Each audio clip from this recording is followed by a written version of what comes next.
Bonjour et bienvenue dans un nouvel épisode de La vie douce avec Joséanne SC. J'espère que vous allez bien. Ça fait plaisir de vous retrouver aujourd'hui pour un épisode qui est très cher dans mon cœur puisque je vais vous parler de mon nouveau livre. Parce que oui, enfin, ça y est. Il est sur le point d'être disponible. Il sort la semaine prochaine.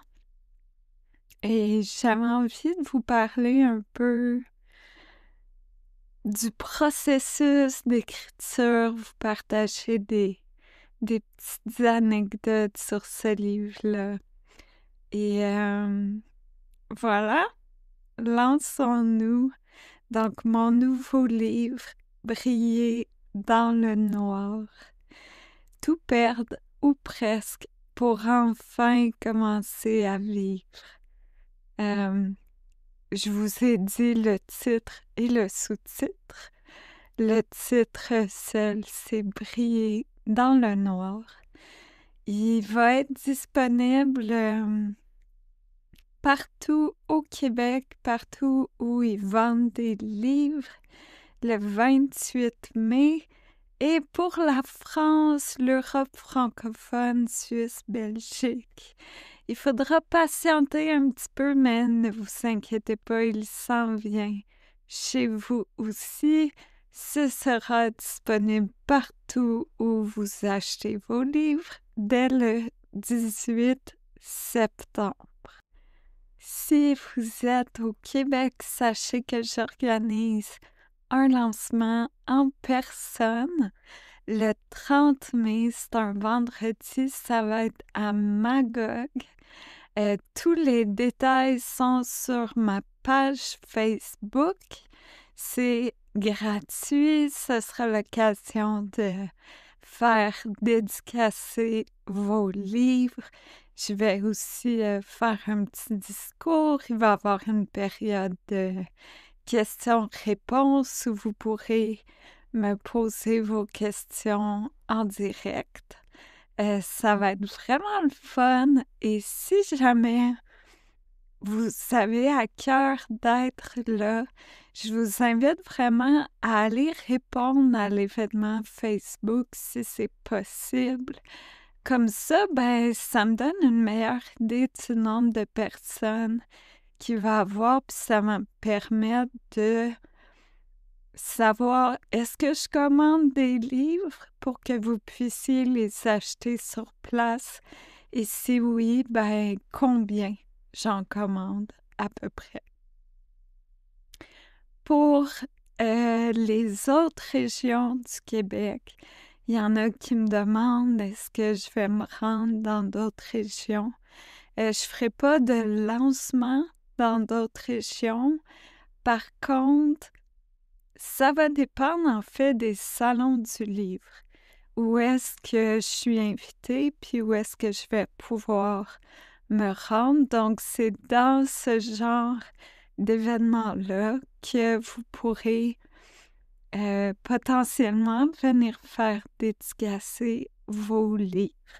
Mais ça, comme je vous dis, ça dépend pas de moi. C'est pas moi qui organise les salons du livre et qui choisit quels auteurs sont présents ou non.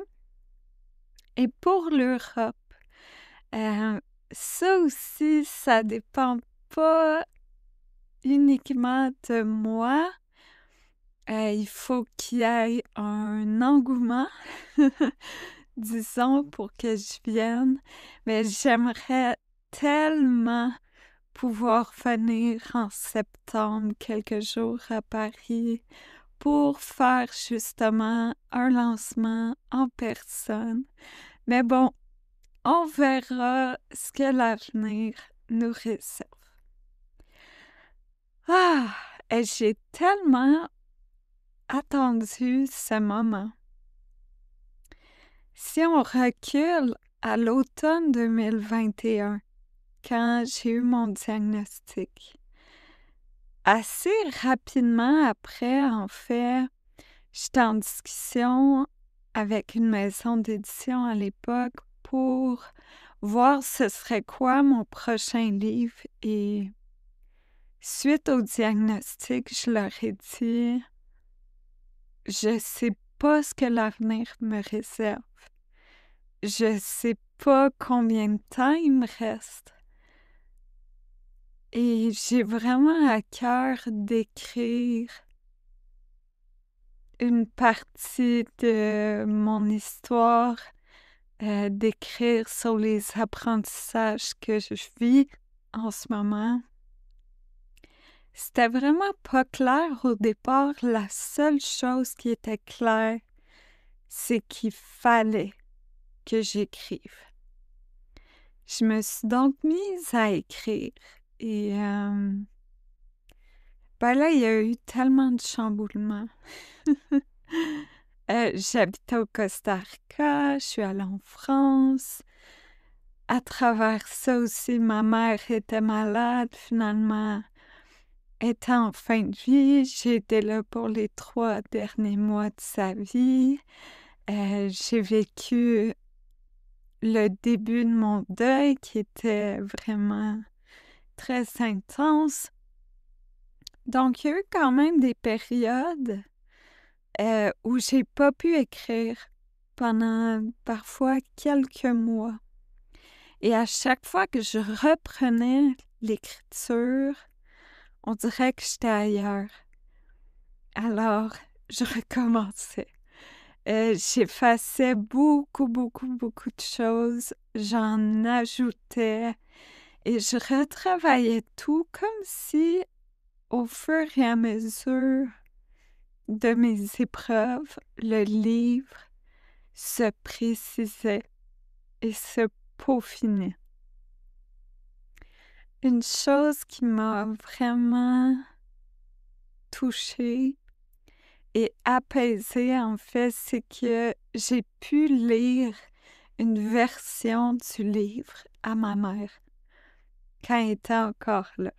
Je vous dévoile pas tout, mais ma mère fait quand même partie intégrale de ce livre-là, notamment.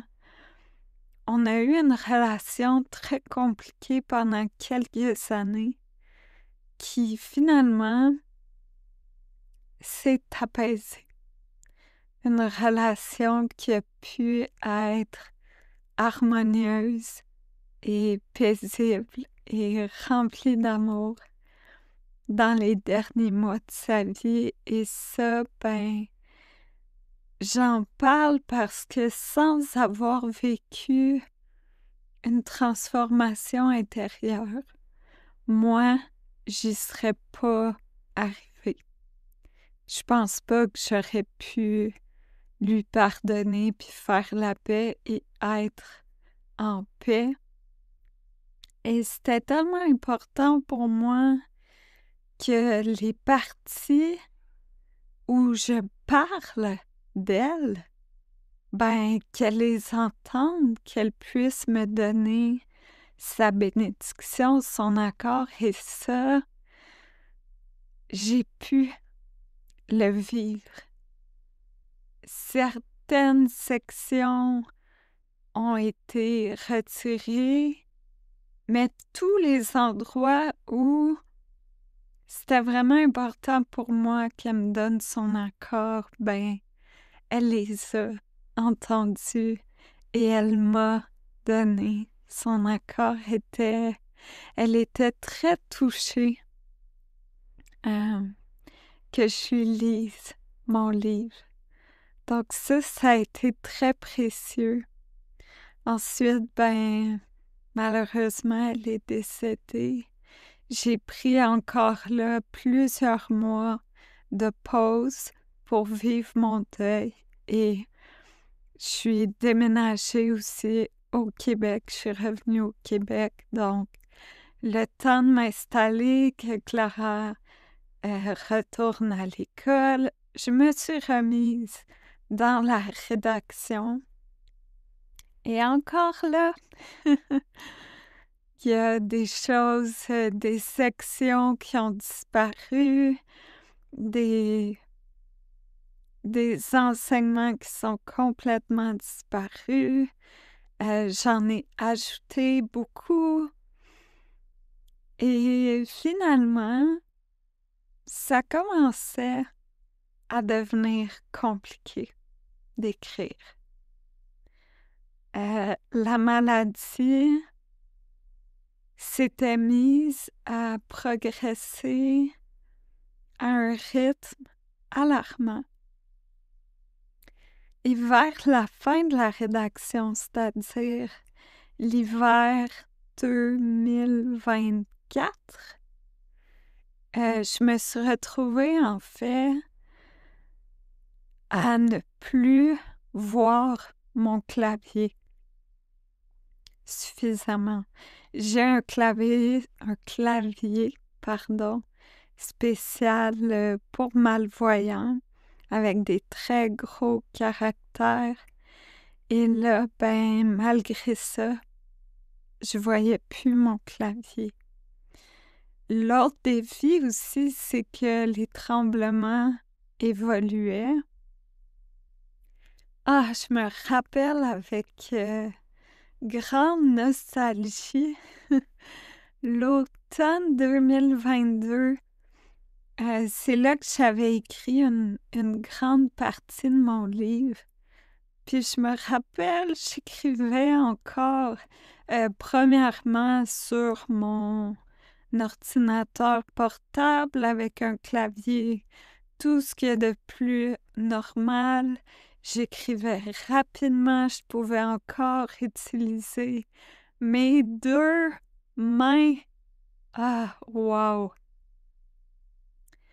Et si on avance à l'hiver 2024, c'était plus du tout ça. J'avais migré sur un immense écran sur mon bureau. Je pense que mon écran fait 28 pouces, puis en fait, je suis toujours en train de zoomer. Fait que je vois une petite partie de l'écran à la fois pour réussir à voir. Et rendu là, ma main gauche, ça faisait un petit bout que je pouvais plus du tout l'utiliser. Et même ma main droite, j'étais rendue à pouvoir utiliser uniquement mon index. Et là, est venu le défi supplémentaire de ne plus voir mon clavier. Fait que là, c'était un petit peu paniquant au début. Et à un moment donné, je me suis aperçue que en soirée, en fait, quand il faisait noir, ma vision s'améliorait. Donc là, ça, c'était une bonne nouvelle, mais c'était aussi un grand défi parce que, je suis monoparentale, pardon. J'ai ma fille avec moi à temps plein, puis la maladie me fait vivre de la fatigue chronique. Puis évidemment, ma fille, c'est ma priorité. Donc, je veux être suffisamment en forme pour pouvoir m'occuper d'elle le matin avant l'école, l'après-midi, le soir quand elle rentre de l'école. Donc, passer mes soirées puis me coucher tard parce que j'écris, c'est pas vraiment une option. Et finalement, ça a donné qu'elle est allée voir sa famille en France pendant 2 semaines, au mois de mars. Et là, je me suis retrouvée en fait avec un 2 semaines où c'était vraiment pas grave si je me couchais tard parce que je pouvais dormir le lendemain toute la journée. Donc là, je me suis retroussé les manches et j'ai décidé qu'il n'y avait pas d'autre option. C'est là que ça se passait. Il fallait absolument que je termine mon livre.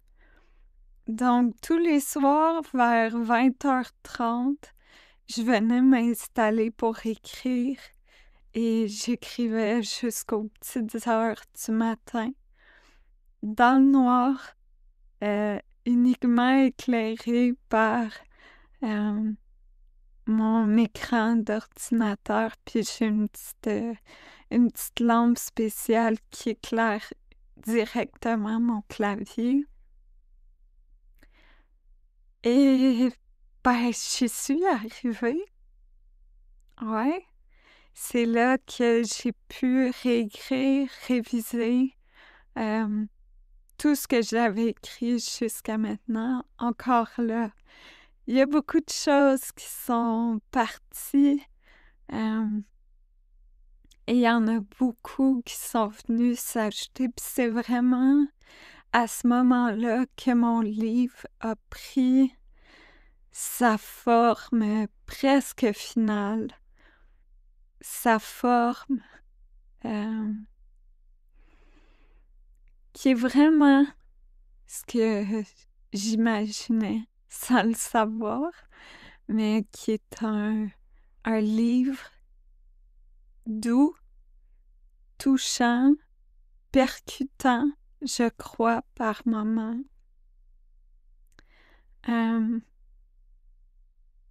Qui ne dicte pas quoi faire.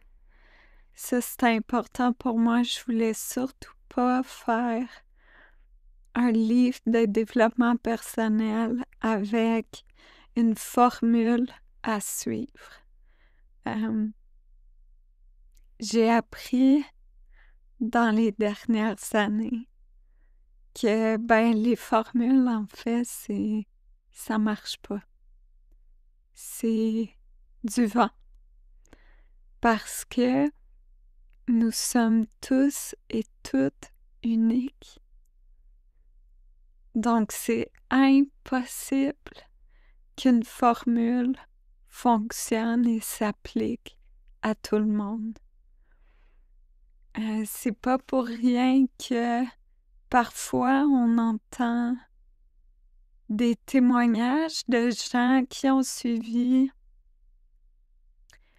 des formules, des techniques diverses et qui ont atteint la guérison, la prospérité, qui ont rencontré le grand amour, qui vivent en santé, qui réagissent bien à leur alimentation, etc.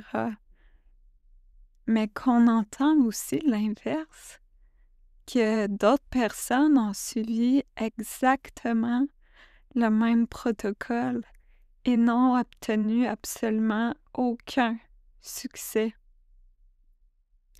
Puis ce qui est souvent dévastateur dans le monde du bien-être, du développement personnel, c'est que quand on n'obtient pas les résultats escomptés, on se fait blâmer. Le blâme retombe sur nos épaules. On l'a pas assez bien fait, on l'a pas assez bien suivi, appliqué, et donc c'est pour ça qu'on n'a pas obtenu le succès qui nous était promis. C'est notre faute. Mais ça, c'est faux. C'est tellement un mensonge. Il n'y a rien qui peut fonctionner pour tout le monde parce qu'on est tous différents. Donc, pour moi, c'est vraiment important de ne pas tomber dans la marche à suivre, de ne pas dire des trucs du genre « si vous voulez être bien, si vous voulez être en paix, si vous voulez être heureux, ben voici, faites comme moi et ça va fonctionner. Votre vie va s'améliorer, se transformer. » Alors, le livre, c'est un peu un récit de moi, comment ça s'est passé pour moi? Et rendu là, ben, vous pouvez prendre ce qui s'applique, ce qui peut s'appliquer à vous, ce qui vous inspire, ce qui vous touche. Vous pouvez laisser aller ce qui vous parle pas. Parfois, je donne des exemples concrets. Je me sers beaucoup, en fait, de ma propre vie pour donner des exemples concrets parce que je trouve que c'est comme ça qu'on peut vraiment comprendre. Quand on est dans le théorique, souvent, personnellement, je trouve ça trop flou, trop vague, puis là, ça devient difficile de l'appliquer à nos vies. Donc, parfois, je donne des exemples. Parfois, je donne des conseils, notamment par rapport à la méditation. Comment méditer? C'est plus, je défais, en fait, beaucoup de croyances. Et là, certainement que les puristes ne seront pas d'accord, mais le but, est-ce que c'est d'utiliser la méditation pour s'apaiser ou de devenir un puriste de la méditation? Moi, de la façon que je le partage dans mon livre, c'est de vous donner les outils pour vous montrer que ça n'a pas besoin d'être compliqué et que si vous le souhaitez, vous pouvez le faire de façon tellement simple. Donc, parfois, je vais donner des conseils comme ça, mais encore là, c'est pas une formule à suivre. C'est des conseils que vous choisissez de suivre ou pas. C'est aussi, ben, vraiment mon récit des 3 dernières années, 4 dernières années. Avec le temps, je suis devenue plus protectrice de ma vie privée. Je trouve ça plus difficile de la partager publiquement. Je le vois parfois dans les commentaires, il y a des gens qui veulent savoir des informations sur ma fille, sur notre réalité, sur son papa, sur ma vie intime. Est-ce que je suis en couple? Comment je vis ça? Des détails comme ça, où est-ce que j'habite, etc. Puis, je- j'ai plus envie de partager ça en ligne, sur les réseaux sociaux, sur Internet. Ouais, j'ai mon petit jardin privé, puis dans mon livre, le fait que l'écriture d'un livre amène une intimité, je vais dire. En tout cas, ça me donne cette impression-là, évidemment. Vous serez probablement des milliers à le lire. Fait qu'il n'y a pas une réelle intimité, mais il n'y a pas cette interaction-là directe où je vous dis, il m'est arrivé telle histoire. Et là, instantanément, vous pouvez me dire votre opinion. Avec le livre, pour moi, ça me permet d'aller davantage dans l'intimité, d'aller dans le récit, d'utiliser les épreuves dans ma vie pour donner des exemples concrets de ce qui m'a aidé, puis ce qui m'a pas aidé, en espérant que ça peut vous aider à voir euh, qu'est-ce qui pourrait être bénéfique pour vous ou pas. Et c'est ça, c'est un peu bête, je le dis là, puis je me dis, oh, est-ce que j'arrête puis j'efface cette portion-là parce que elle fait pas de sens quand on y pense, tu sais. Peut-être que vous dites, ben voyons, elle est drôle, elle. C'est pas intime de partager sa vie dans un livre, surtout un livre, ça reste. Tu sais, un post Instagram, ça se perd dans la masse après 24 heures, mais un livre, ça reste. Mais vraiment, j'essaie de vous dire un peu comment je le vis. Je pense que le fait de ne pas avoir cette interaction directe-là, puis de ne pas savoir non plus qui va le lire, ça m'a permis une plus grande liberté. Alors voilà, si vous avez envie, tu sais, de plonger un petit peu plus dans mon récit, ben c'est une super belle façon de le faire. Ce qui est beau aussi, en fait, c'est qu'au début du livre,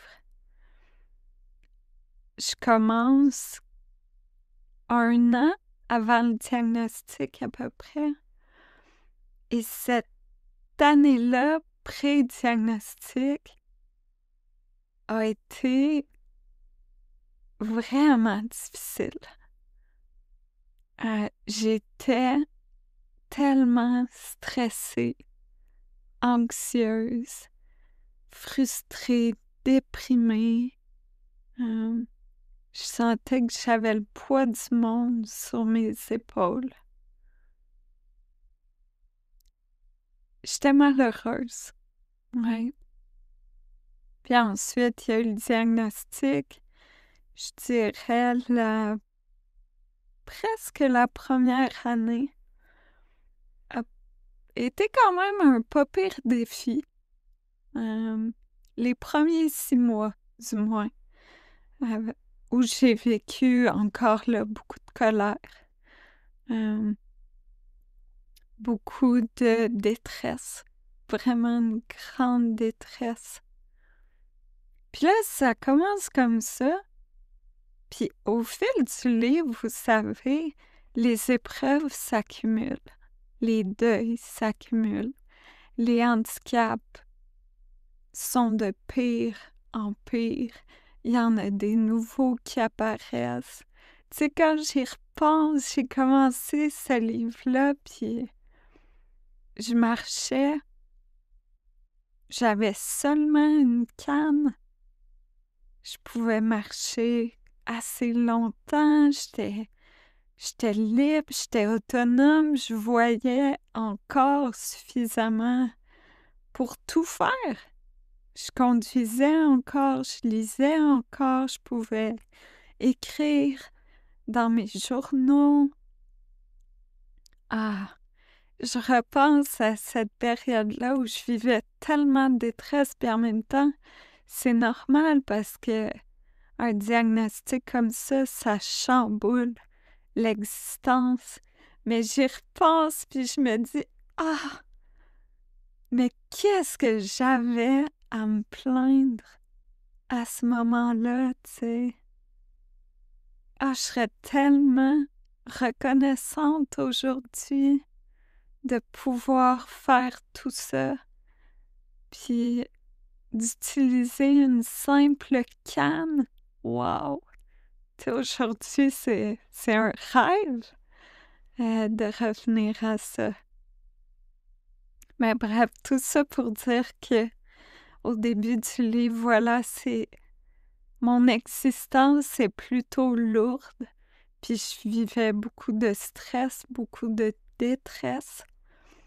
Et là, plus le livre avance, alors que pourtant tout devient toujours plus difficile, ben c'est mon récit d'apaisement.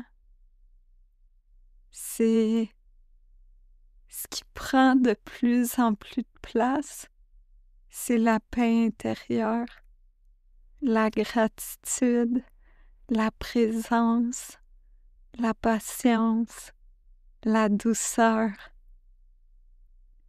C'est ça que j'avais envie de vous partager à travers ces pages-là. C'est de montrer que les épreuves, c'est pas une condamnation. Au contraire, ça peut nous apprendre à, à être heureux, à être bien, à être en paix, à être reconnaissant, à être présent. Et mon plus grand espoir avec ce livre-là, c'est que les gens qui vont le lire n'attendent pas le drame pour se transformer. Parce que c'est ça la réalité humaine.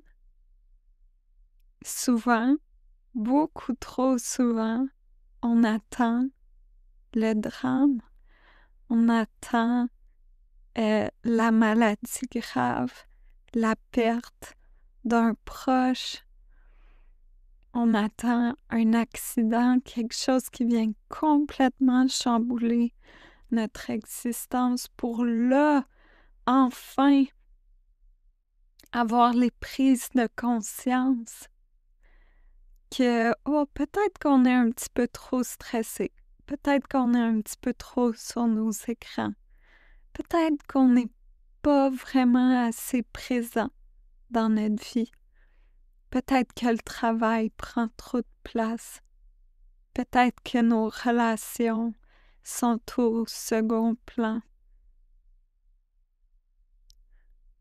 peut-être qu'on met nos priorités sur du matériel, sur des choses qui sont pas vraiment importantes. Moi, c'est ce qui m'est arrivé.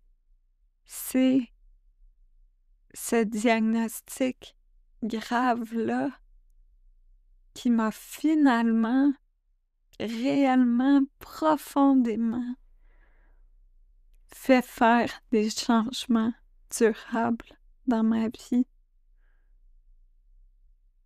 Et que, oui, avant le diagnostic, j'étais dans une démarche quand même de simplicité volontaire, puis d'avoir une parentalité où je suis très présente dans la vie de ma fille, mais quand même, j'étais stressée, puis le travail prenait une immense place dans ma vie. Puis quand on est stressé, ça vient avec plein d'effets secondaires. On devient égocentrique, on prend des mauvaises décisions, on crée des tempêtes dans un verre d'eau, on dramatise tout. On amplifie le stress, le drame dans notre vie. Puis moi, ben, il m'a fallu la maladie pour arrêter de faire tout ça. Puis vraiment m'amener en état parfois de grâce, en état de gratitude, de bonheur, de douceur, pour commencer à être, tu sais, dans le moment présent presque tout le temps. Puis ce que j'espère avec le livre, c'est que ça sème des graines, puis ça allume quelque chose chez le lecteur pour qu'il se dise « Hey, peut-être que dès aujourd'hui, je peux ralentir un petit peu. je peux travailler à vivre plus en présence. Peut-être que dès aujourd'hui, je peux observer ma relation avec le stress, puis commencer à faire des choix pour diminuer le stress. Peut-être que je peux essayer de défaire mon addiction au stress. Je sais que c'est juste un livre, mais j'ai quand même cet espoir-là que ça aide les gens à prendre conscience de ce qui est vraiment important pour eux.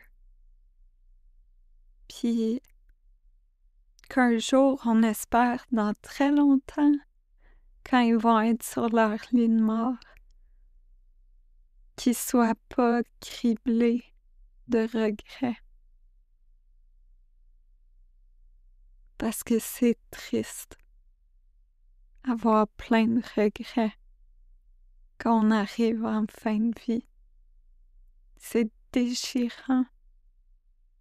Mais en faisant des choix différents, puis en y allant graduellement aussi, tu sais, le processus que je raconte dans le livre, il s'est étalé sur 2 ans et demi, puis il a continué.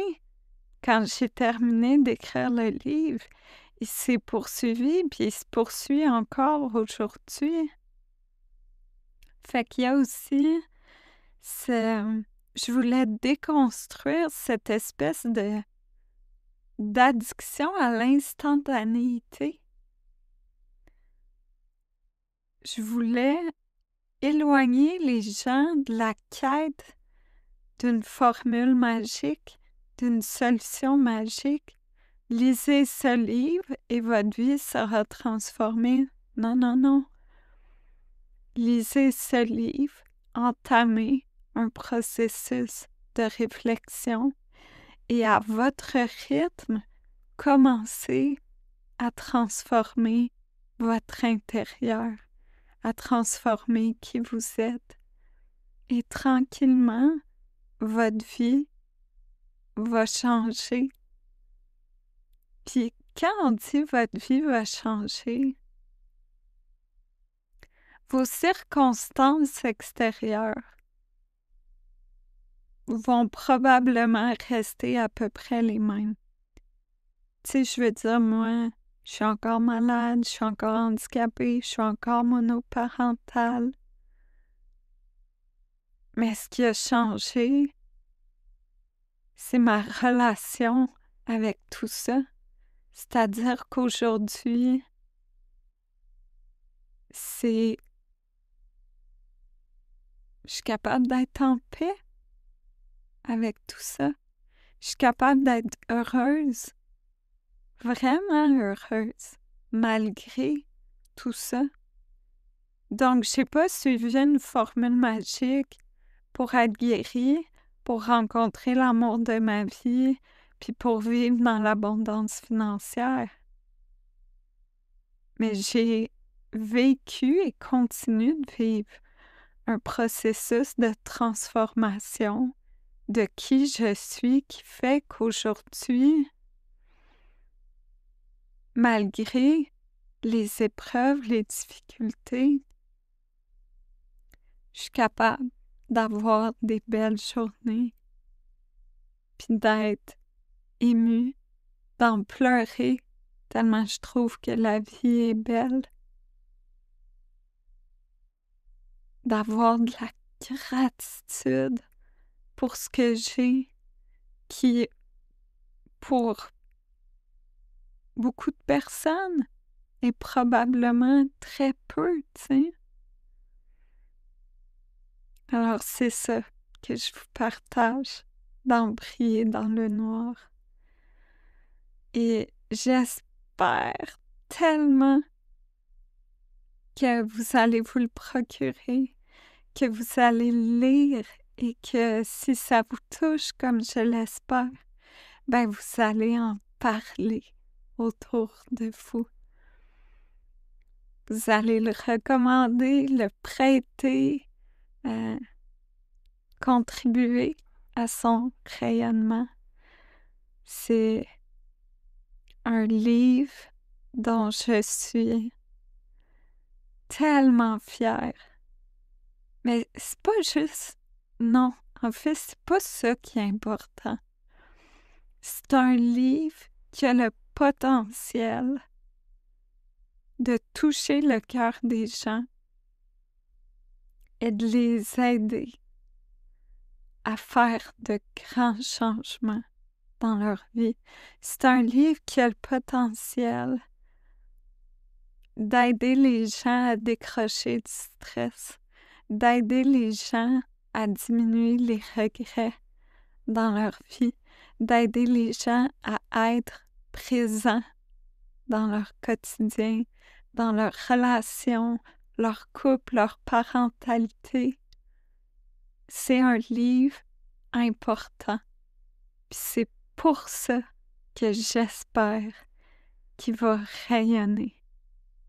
C'est pour ça que j'espère qu'il va avoir une quantité incroyable de personnes qui vont l'avoir entre les mains. Parce que c'est un livre important qui peut vraiment aider les gens. Alors, je vous rappelle les petites dates en terminant. Disponible partout au Québec le 28 mai, disponible partout en Europe francophone le 18 septembre. Lancement en personne au Québec le vendredi 30 mai à Magog. Les détails sont sur ma page Facebook. Lancement en France, peut-être en septembre. Vous pouvez prier pour ça avec moi. Et bien sûr, s'il y a des dates de Salon du Livre qui s'ajoutent à mon calendrier, que ce soit au Québec ou en Europe, je vais les communiquer via mes différentes plateformes, via mon infolettre. Donc, vous serez au courant, très certainement. Merci beaucoup d'avoir pris le temps de m'écouter parler de mon livre. Et on se retrouve dans 2 semaines pour le prochain épisode. Prenez bien soin de vous.